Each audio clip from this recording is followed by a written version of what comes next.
Terima kasih, Bung Iftitah.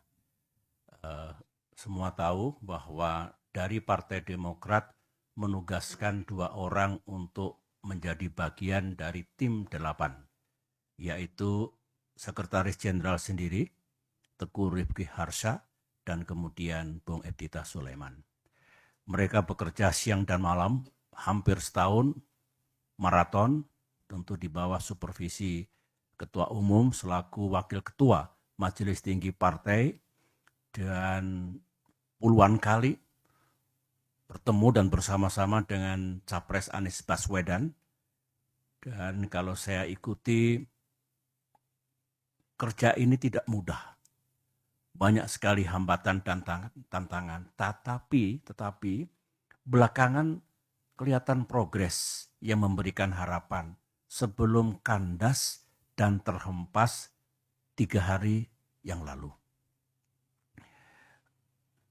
Para anggota Majelis Tinggi, para kader Demokrat, dimanapun saudara berada, saya sangat mengerti perasaan, emosi para kader. Saya minta, mari kita tenangkan hati kita, pikiran kita. Ini bukan kiamat. Ini bukan akhir dari perjuangan kita. Bukan. Ini harus kita maknai sebagai ujian dan cobaan yang harus kita hadapi dan kemudian kita atasi. Ingat, sesudah kesulitan atau di balik kesulitan ada kemudahan. Wa inna ma'al yusri yusra. Betul, fa inna ma'al yusri yusra. Kita kalau melakukan kilas balik sering menghadapi goncangan dan krisis. Alhamdulillah, kita selalu bisa mengatasinya. Saya yakin ini rencana Tuhan.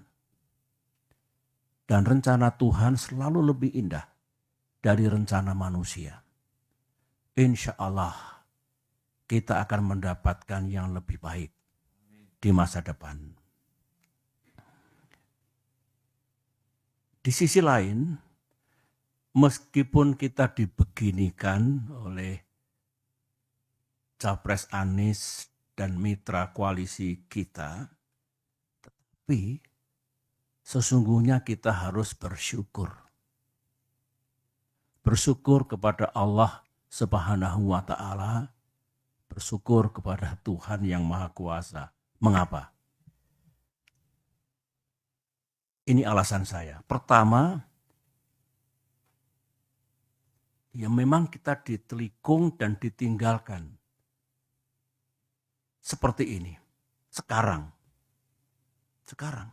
bayangkan kalau ditelikungnya kita ini, ditinggalkannya kita ini, 1-2 hari sebelum batas pendaftaran ke KPU. Bayangkan seperti apa. Kita masih ditolong oleh Allah. Kita diselamatkan oleh sejarah. Ini syukur yang pertama. Syukur yang kedua, saya renungkan baik-baik tadi malam dalam kontemplasi saya. Justru kita diselamatkan oleh Tuhan, oleh Allah. Apa yang saya maksudkan? Kita tidak diizinkan oleh Allah untuk mendukung seseorang dan untuk bermitra dengan orang yang lain yang kalau kita teladani akhlak pemimpin besar bagi yang beragama Islam, akhlak Rasulullah, ya. Yang kita rasakan sekarang ini, mereka tidak sidik, tidak jujur, tidak amanah. Berarti tidak bisa dipercaya dan mengingkari hal-hal yang telah disepakati. Tidak memegang komitmen dan janji-janjinya. Nah, sekarang saja tidak sidik, tidak amanah, tidak memegang komitmennya. Bagaimana nanti kalau menjadi pemimpin dengan kekuasaan yang besar, rakyat akan diapakan? Saya kira kalau kita renungkan ini, kita ambil hikmahnya, kita dibebaskan dari dosa yang mungkin akan kita pikul kalau kita masih berada bersama-sama mereka itu dan mengusung seseorang untuk menjadi pemimpin bangsa Indonesia.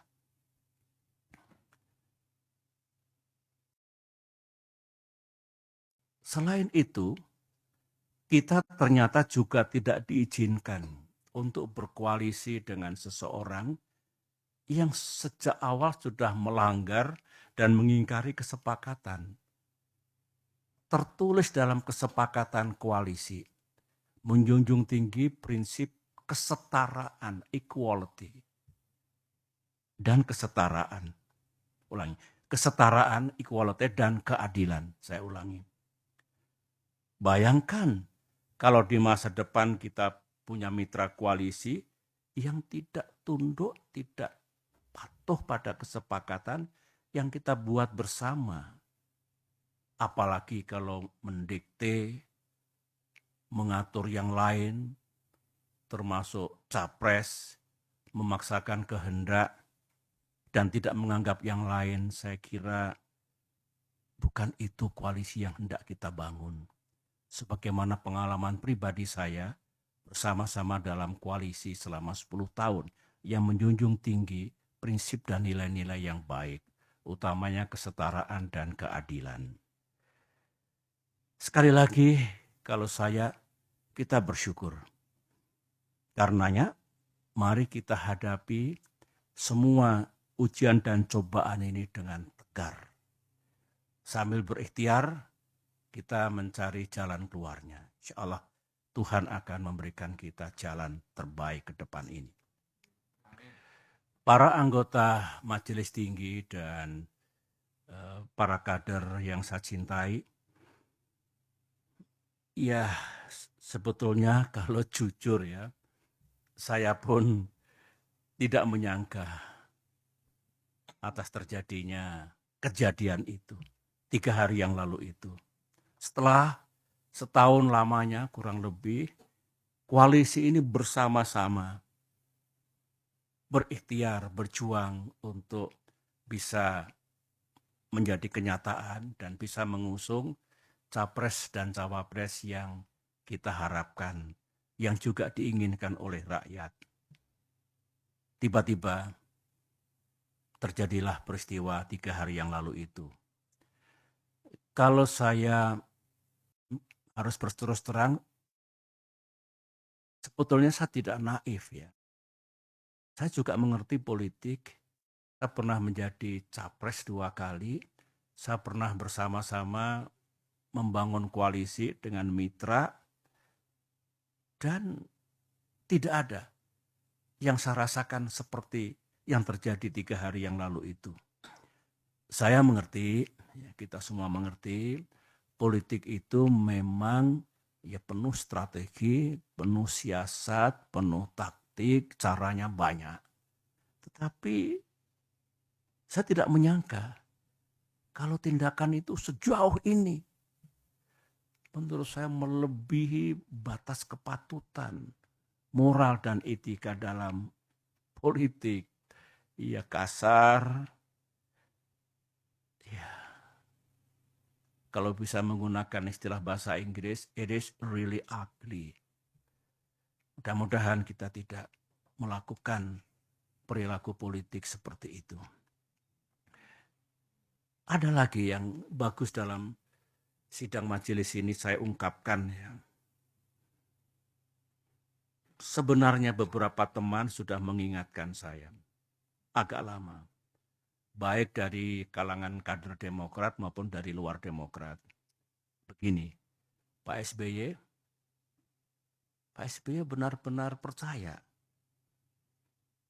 kepada orang itu atau kepada orang-orang itu. Saya jawab dengan praduga yang baik, prasangka yang baik, saya percaya. Teman itu mengatakan, ya silakan saja dilihat nanti. Yang penting saya sudah mengingatkan.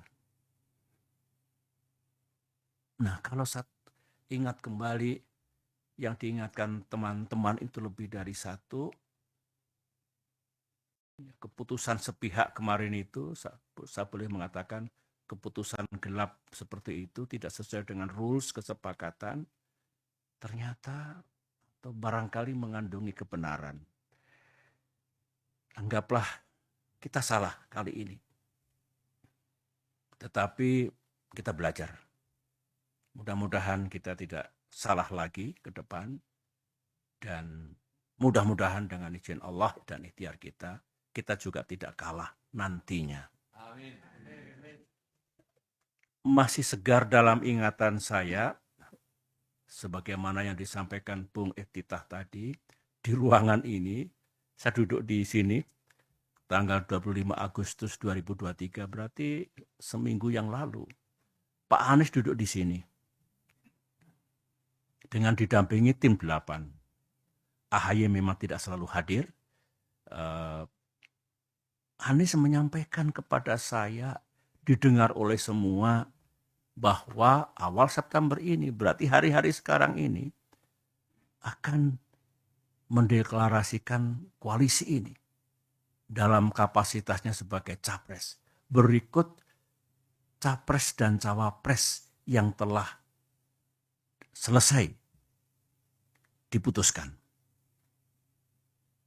3 hari kemudian, 3 days later, sekarang ini, yang kita dapatkan sesuatu yang sangat mengejutkan itu. Dan saya ini orang tua, berapa kali Pak Anies datang ke sini dengan semangat yang luar biasa, kata-kata yang luar biasa baiknya.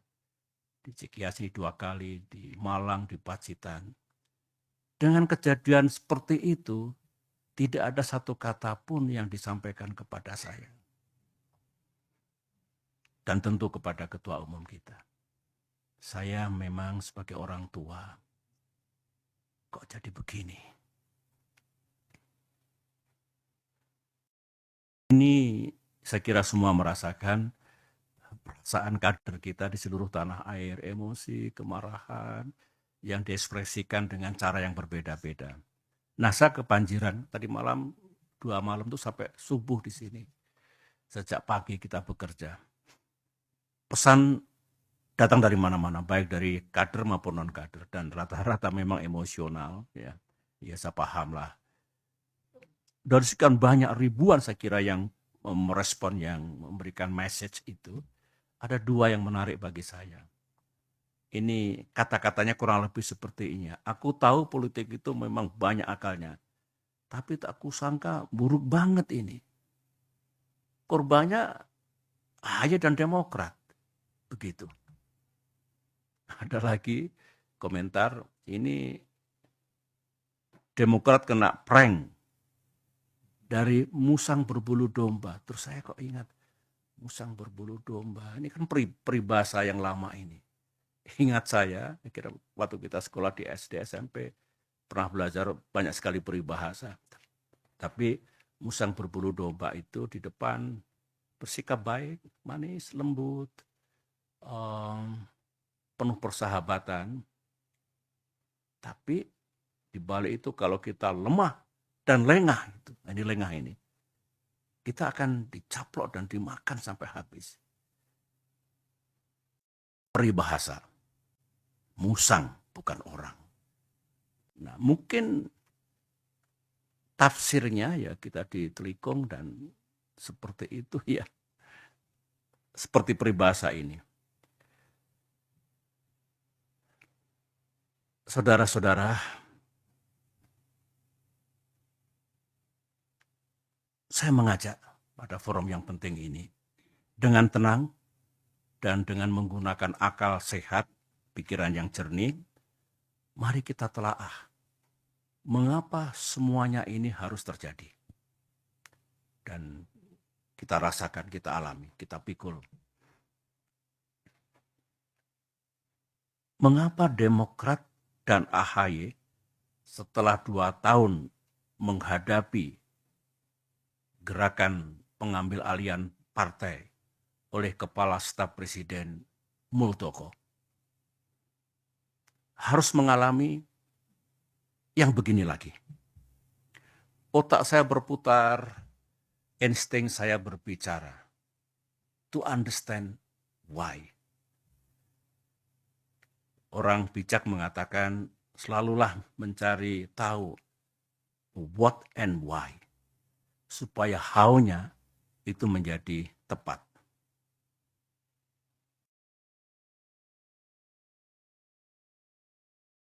Kader Demokrat dengan pikiran yang tidak happy mengatakan, Pak, kok kita ini, Demokrat ini, ya memang kita oposisi. Tapi oposisi ini kan sah. Kok diperlakukan sebagai musuh negara? Kita ini kan bukan partai terlarang. Kader-kader Demokrat juga bukan teroris. Jadi mestinya diperlakukan sama lah dengan warga negara yang lain. Itu ekspresi kegalauan dirinya yang saya selalu tekun mendengarkannya. Oleh karena itu dengan tidak bermaksud menuduh siapapun, saya ulangi lagi, tanpa bermaksud menuduh siapapun, saya ingin berbagi dengan saudara. Saya yakin saudara juga mendengar. Sebagian juga datang dari yang ada di ruangan ini maupun yang tidak ada di ruangan ini. Saya sendiri kan juga banyak mendengar dan mengetahui mana sih di era keterbukaan, open society, digital society ini yang serba rahasia. Apa yang terjadi dan tidak terjadi, apa yang dilakukan oleh para elit, petinggi partai, atau pejabat tingkat puncak, tingkat atas. Ini kan sebetulnya diketahui oleh publik. Diketahui oleh masyarakat luas. Terutama yang menjadi sorotan publik yang berkaitan dengan Pilpres 2024 ini. Kita ingat semuanya, apa yang pernah kita dengar, yang pernah kita ketahui, untuk mencari benang merah, kira-kira apa ya, tanpa sekali lagi menuduh dan mendiskreditkan siapapun. Karena kita hanya ingin bicara tentang fakta, kebenaran, dan dugaan-dugaan yang mengandungi logika. Satu, kita semua tahu, Bapak Ibu, memang ada keinginan untuk hanya terbentuk 2 pasangan saja, pasangan capres dan cawapres dalam Pilpres 2024 ini. Ada. Jangan ada dusta di antara kita, ada itu. Kita juga tahu ada upaya dan pekerjaan politik untuk membuat koalisi perubahan. Di dalamnya ada Nasdem, ada PKS, ada Demokrat, itu tidak bisa berlayar. Ada. Kita juga tahu, termasuk informasi yang sangat sensitif untuk membuat pasangan Anies AHY yang sudah menjadi rahasia umum, yang sudah matang sebetulnya sebelum terjadi prahara 3 hari yang lalu itu, pasangan itu tidak akan terjadi. Informasi yang saya dengar ini pekerjaan politik tingkat tinggi.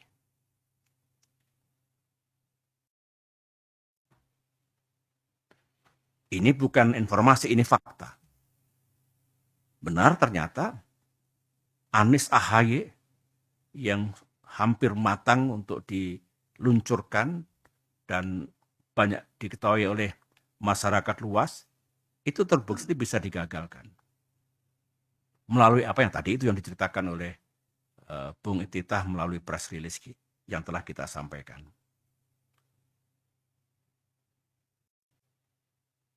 Ini coba.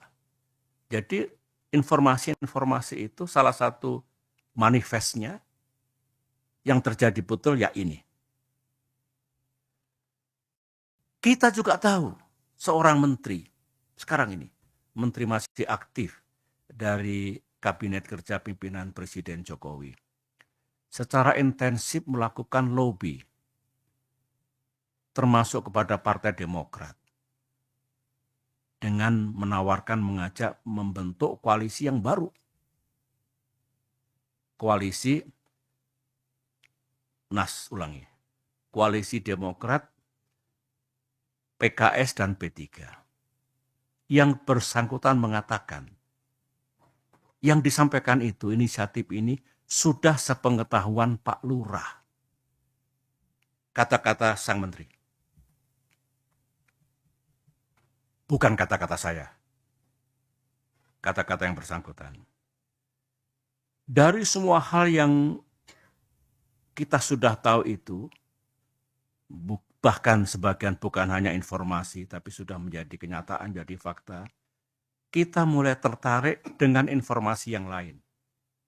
Saya mengatakan, saya tertarik secara pribadi dengan informasi yang lain. Katanya, sekali lagi informasi, semua gerakan, manuver, proses politik yang seperti ini penuh dengan hingar-bingar, yang berkaitan dengan koalisi dan pasangan capres dan cawapres, katanya ada mastermind-nya. Saya tidak tahu siapa. Katanya ada dalangnya. Ada persekongkolan untuk mengeksekusinya, untuk menjalankannya. Informasi. Saya masih bisa bicara lebih banyak lagi sebetulnya tentang sesuatu yang menurut saya mengandungi keganjilan, keanehan yang tidak wajar gitu ya. Tapi lebih baik saya berhenti di sini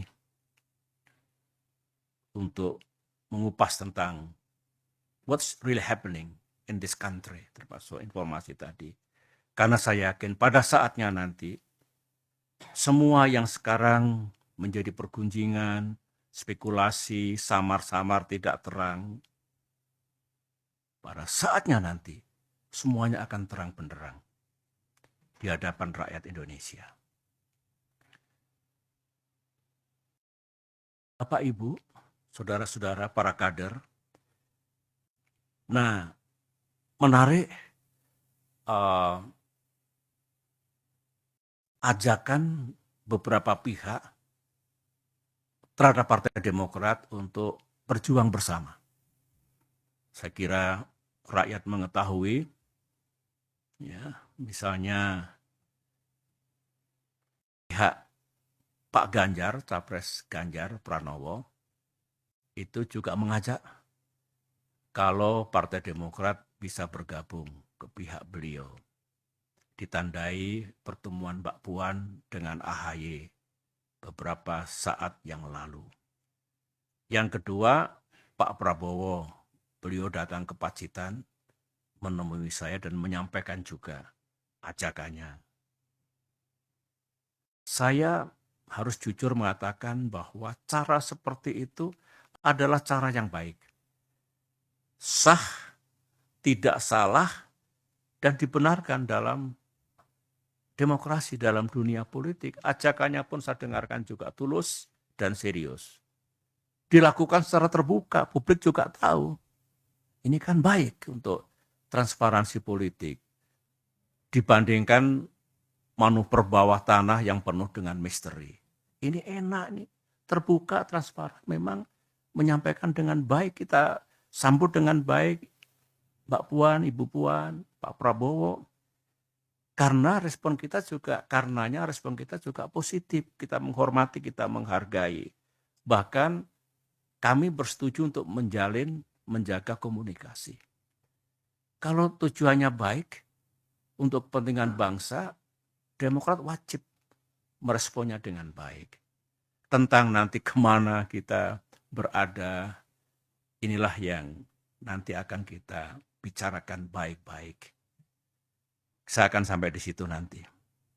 Nah, kembali kepada semua tadi, saya sudah plong karena sudah menyampaikan informasi hal-hal yang saya ketahui dengan sejumlah analisis agar para anggota Majelis Tinggi Partai juga lebih lengkap lagi pengetahuan tentang hal-hal yang berkaitan dengan koalisi dan pasangan Capres-Cawapres dalam Pilpres 2024 mendatang.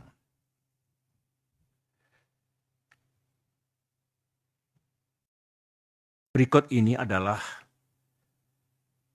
apa yang bakal terjadi di arena publik pasca press release Demokrat tadi malam, last night, dan juga pasca apa yang saya sampaikan sekarang ini dalam sidang Majelis Tinggi Partai. Hampir pasti akan ada percakapan publik yang hangat. Politik begitu, demokrasi begitu. Baik di ruang-ruang publik maupun di wahana media massa. Saya tahu Ketua Umum AHY sudah mengeluarkan instruksi agar para juru bicara Partai Demokrat, anggota tim 8 Koalisi Perubahan, dan kader-kader yang lain untuk siap melibatkan diri dalam percakapan publik itu, dalam talk show, dan lain-lain. Dengan, kata ketum, berpeganglah pada kebenaran. Berpeganglah pada fakta yang memang terjadi. Apalagi tim 8 sangat menguasai. Karena berbulan-bulan setiap hari. Sebagaimana yang ada dalam press release tadi malam, itu semua fakta dan kebenaran. Saya mendengar tekad Ketua Umum kita, kalau kita sudah bicara sesuai dengan fakta dan kebenaran, ada yang menyangkal dan mengatakan Demokrat salah, seorang AHY siap untuk dikonfrontir dengan siapapun asalkan di depan televisi, secara live didengar oleh publik. Ini menunjukkan kebertanggungjawaban kita. Kita nggak punya buzzers, kita tidak suka hoax, tetapi kalau urusan yang berangkat dari fakta dan kebenaran, kita selalu siap. Sidang majelis yang saya muliakan, masuk sekarang pikiran saya selaku Ketua Majelis Tinggi, selain instruksi yang telah dikeluarkan oleh Ketua Umum, dan di luar apa yang saya sampaikan tadi, saya ingin menyampaikan hal-hal penting sebagai berikut. Menurut pandangan saya saat ini, hari ini, besok atau lusa, belum saatnya kita mengambil keputusan. Kemana Demokrat akan bergabung misalnya. Atau capres mana yang kita dukung. Contoh yang lain. Saya pikir belum saatnya dalam 1, 2, 3 hari ini. Alasan saya ini prajurit, ada Pak Mangindaan di sini, ada Pak Guntur di sini, ada Pak Nahrawi Ramli di sini, ada Bung AHY di sini. Saya 30 tahun sebagai prajurit itu diajarkan, kalau kamu dalam keadaan yang sangat emosional, under pressure yang sangat berat, jangan gopoh tergesa-gesa mengambil keputusan. Karena bisa salah. Tenangkan dulu hati dan pikirannya. Setelah bisa berpikir dengan rasional dan jernih, take your decision. Ambil keputusan. Ambil apa tindakannya akan dilaksanakan. Tidak berarti lama, bisa cepat juga. Tetapi kuncinya, lepaskan dulu emosi itu. Bikin semuanya rasional dan tenang, sehingga keputusannya insya Allah tidak salah. Keputusannya tepat. Implementasinya, mari tenangkan hati kita. Saya melihat wajah-wajah anggota Majelis Tinggi, cool, tenang. Saya juga makin senang dengan ini semua, sehingga insya Allah dalam waktu yang tidak terlalu lama pun kita sudah bisa mengambil sikap dan pilihan kita. Karena itu banyak pers di luar, mungkin ada lebih dari 20 enggak? Lebih ya? Lebih banyak lagi ya. Ingin dengar apa keputusan dan sikap dan langkah-langkah Demokrat ke depan.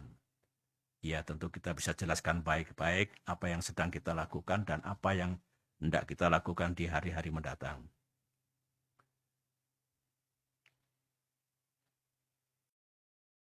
Yang kita pikirkan hari ini, tadi malam kami berdiskusi dengan Ketum, dengan Bung Andi, Sekretaris MTB, dan lain-lain yang lembur di sini. Saya laporkan pada sidang kali hari ini. Yang menjadi pemikiran Demokrat sekarang ini adalah dengan perubahan situasi yang dramatis ini, Demokrat masih ingin tetap menjaga semangat dan agenda perubahan dan perbaikan. Jangan sampai tiba-tiba hilang begitu saja. Itu semangat kita, tekad kita.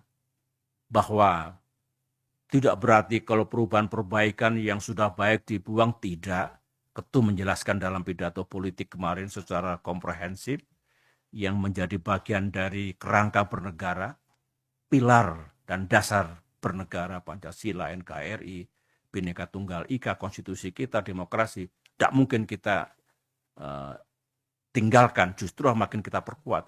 Demikian juga hal-hal yang baik sejak Bung Karno, Pak Harto, Pak Habibie, Gus Dur, Ibu Megawati, saya dan Pak Jokowi sendiri yang baik-baik pasti akan kita jaga.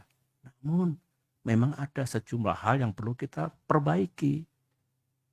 Kita harus ubah entah kebijakan, ekonomi, keadilan, kesejahteraan rakyat, hubungan luar negeri, apapun yang kira-kira akan menjadi lebih baik di masa depan. Nah, komitmen ini, agenda ini, di tengah goncangan ini, Demokrat tetap ingin menjaganya. Jangan tiba-tiba hilang, jangan tiba-tiba sirna. Begitu. Yang juga kita pikirkan, di malam kita diskusikan, ini rakyat kan banyak yang kecewa. Kita tahu rakyat ada yang pro keberlanjutan, itu hak mereka. Ada juga rakyat yang pro perubahan dan perbaikan. Ini kan kecewa, mereka sudah berharap perubahan jadi, Anies AHY jadi, tiba-tiba sekarang kandas itu. Nah, Demokrat juga harus berempati kepada mereka, menjaga perasaan mereka, tidak begitu langsung kita tinggalkan begitu saja. Yang intinya, sangat mungkin kita punya rumah baru, punya tempat baru, tetapi melanjutkan yang sudah baik tetap, nah kita bisa berdiskusi perbaikan seperti apa yang mesti kita lakukan dengan mitra koalisi kita yang baru nanti. Semuanya terbuka untuk itu. Jadi saya mohon pengertian, tidak mungkin hari ini besok lusa langsung kita ambil keputusan apa begitu, tapi kita olah dengan seksama. Kita diskusikan secara bersama. Karena begini, Ketum mengatakan, saya tentu sangat mendukung, sikap kita seperti apa nanti. Pilihan koalisi seperti apa. Capres siapa yang kita dukung, itu harus kita ajak serta. Para pimpinan Demokrat daerah. Para pimpinan Demokrat cabang. Ini masalah yang sangat fundamental. Yang sangat strategis. Tidak mungkin. Meskipun kita punya kewenangan penuh majelis tinggi, tapi partai kita ini partai yang menjunjung tinggi rules. Etika. Bukan one man show political party. Ini budaya kita. Harus kita jaga baik-baik. Dengan demikian Ketum sudah merancang kapan nanti mungkin rapat pimpinan apapun namanya, menghadirkan semua. Sebagian besar sudah resah, sebagian besar mau datang ke CGS untuk memberikan empati dan simpati. Tapi intinya mereka tentu akan kita ajak bicara. Menutup sambutan pengantar ini, saya punya keyakinan. Kita akan menemukan tempat dan mitra yang lebih baik. Amin. Dalam perjuangan politik ke depan. Kita berharap dengan izin Allah, kita bisa berada dalam satu koalisi yang visi dan komitmennya pun mengandungi kesamaan dengan kita. Tadi itu, jangan utek-utek, jangan ganggu dasar dan pilar-pilar kehidupan bernegara. Jangan dibuang hal-hal yang sudah baik, yang ditinggalkan oleh para pemimpin bangsa sejak Bung Karno hingga yang terakhir, dalam arti yang terkini gitu. Namun juga bersetuju dan bisa menemukan hal-hal apa yang perlu dilakukan perbaikan ke depan. Saya kira dengan dua pendekatan itu, insya Allah kita punya jalan untuk membangun atau berada dalam koalisi yang lebih bagus. Dan saya yakin, insya Allah lah ya, mitra koalisi kita yang akan datang itu juga tidak akan begitu saja meninggalkan moral, etika, dan integritas dalam berpolitik. Politik itu memang seolah-olah hutan rimba, apa saja boleh, meskipun saya tidak atau kurang setuju, karena seperti apapun tetap ada ruang untuk etika, untuk moral, untuk tata krama. Semoga harapan kita, mimpi kita ini dikabulkan oleh Tuhan yang Maha Kuasa, dan pada saatnya kita akan menemukan jalan yang lebih baik, tempat yang lebih baik, sehingga Demokrat sukses, tapi bangsa dan negara kita juga sukses ke depan ini. Demikian sambutan pengantar saya, dan karena sudah agak lama saya bicara, kita break dulu. Nanti kita masuk lagi, kita lanjutkan dengan diskusi dan pembahasan. Terima kasih. Assalamualaikum warahmatullahi wabarakatuh.